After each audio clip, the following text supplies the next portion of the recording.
Bon, bah ça va mieux déjà. Comparé à Fatima, ils font un peu moins n'importe quoi les Américains, mais quand même, je pourrais citer une bonne dizaine de films largement meilleurs que Spotlight, notamment dans les nominés. J'aurais largement préféré voir Room ou The Revenant gagner. Après Spotlight, si un peu ça me dérange le fait qu'il ait gagné, surtout meilleur scénario. Mais bon, alors c'est parti.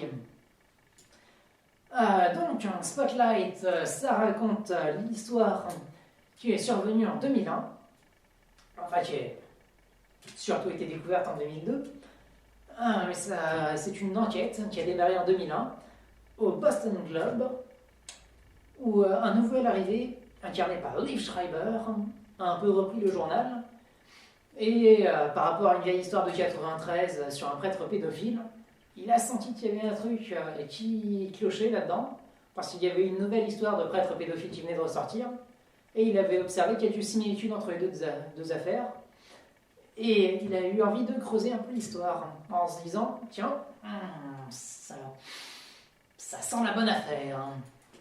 Alors du coup, il va demander à son équipe de Spotlight de mener l'enquête. Alors, qu'est-ce que c'est que Spotlight? Unité d'élite au sein du Boston Globe.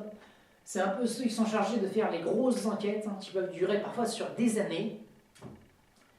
Et donc là, c'est Michael Keaton, Mark Ruffalo et Rachel McAdams, et un quatrième dont on s'en fout, qui mène une enquête, il menait une enquête sur la circulation, où il y a des choses comme ça, de la police, machin, de Boston, mais donc avec l'arrivée de Liv Schreiber, ils vont un peu balayer ça, ils vont le mettre en suspens, pour se concentrer sur la nouvelle affaire des prêtres pédophiles, où ils vont un peu essayer de creuser, voir si effectivement, par rapport au même avocat qui a traité les affaires, le même procureur, le même cardinal, etc., s'il n'y aurait pas eu d'autres affaires entourant ces histoires-là, et voir si ça peut donner lieu à un gros scandale, machin, parce que apparemment il y aurait 6% des prêtres qui seraient pédophiles, et oh là là, sur les 1500 prêtres de Boston, il devrait y avoir du coup approximativement, il me semble qu'ils avaient dit,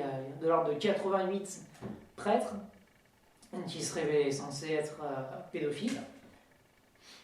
Alors du coup, ils vont se dire, on en a deux par rapport à une potentialité de 88, il y a un problème, ça veut dire qu'il y a des affaires qui ont été étouffées, et ils vont creuser pour savoir qu'est-ce qu'il en est vraiment. Alors j'ai un peu un problème avec cette histoire, doublement, parce que déjà, c'est purement statistique, et d'autre part, comme c'est purement statistique, je vois pas en quoi ça pourrait changer quoi que ce soit à notre foi. Admettons que je sois catholique, le fait que quelque chose de purement statistique, qui était logique, soit finalement avéré, et qu'effectivement, il y a tant de pourcents de prêtres pédophiles, pour moi c'est juste une question de chiffres.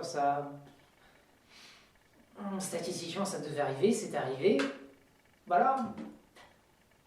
Je vois pas pourquoi ils en font tout un plat, quoi. D'ailleurs, ils partaient sur une base de 6% de prêtres pédophiles. Il s'est avéré que finalement c'était plus proche des 4%.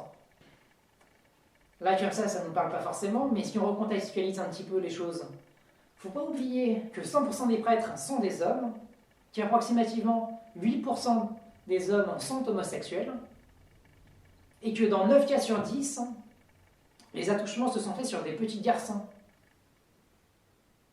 Et qu'il est avéré aussi que la pédophilie est beaucoup plus présente chez les homosexuels que chez les hétérosexuels. Dans des proportions, oui, comme ça, c'est voilà. 9 cas sur 10. Donc 9 cas sur 10 concernaient les 8% de prêtres homosexuels, le 1 cas sur 10 restant concernant les 92% de hétérosexuels. C'est statistiquement logique. Que ça fasse un scandale pareil, ça m'en touche une sans remuer l'autre. C'est... Oui. Alors, le film est très très bien fait. Il y a des effets de mise en scène intéressants. Les acteurs sont excellents, notamment Mark Ruffalo qui est totalement méconnaissable. Il arrive à transformer sa voix, il a vraiment des tics. Non, pas seulement le fait de manger tout le temps, il a aussi un peu des trucs dans les yeux, enfin il fait que ça des fois. C'est pas de la girouette. C'est pas du syndrome de la Tourette, c'est un peu un tic nerveux. Il est vraiment tout le temps speed. Mais donc il arrive vraiment à s'éloigner totalement de lui-même pour faire un vrai personnage. C'est pas, voilà, pour le coup, qu'il soit nommé dans la catégorie du meilleur acteur pour les Oscars, je trouve ça très bien. Après, meilleur scénario, pour un truc purement statistique et logique, non, ça passe pas. Mais l'enquête est très bien faite. Le fil conducteur, on voit exactement comment ça va se passer. Il y a les bons rebondissements pour redynamiser un peu l'intrigue. Il y a plein de personnages intéressants. Il y a des instants un peu intenses émotionnellement. On se sent vraiment impliqué dans l'histoire. On se sent au cœur de l'intrigue. Vraiment, on est dans le journal, on est au cœur de l'investigation. On sent quelles ficelles sont tirées de où. C'est très bien fait, très intéressant. Mais on ne se sent pas vraiment concerné par l'histoire, dans le sens où c'est pas la révélation du siècle, puisqu'encore une fois, c'était logique. Donc Spotlight, voilà, c'est un bon film, il est bien fait.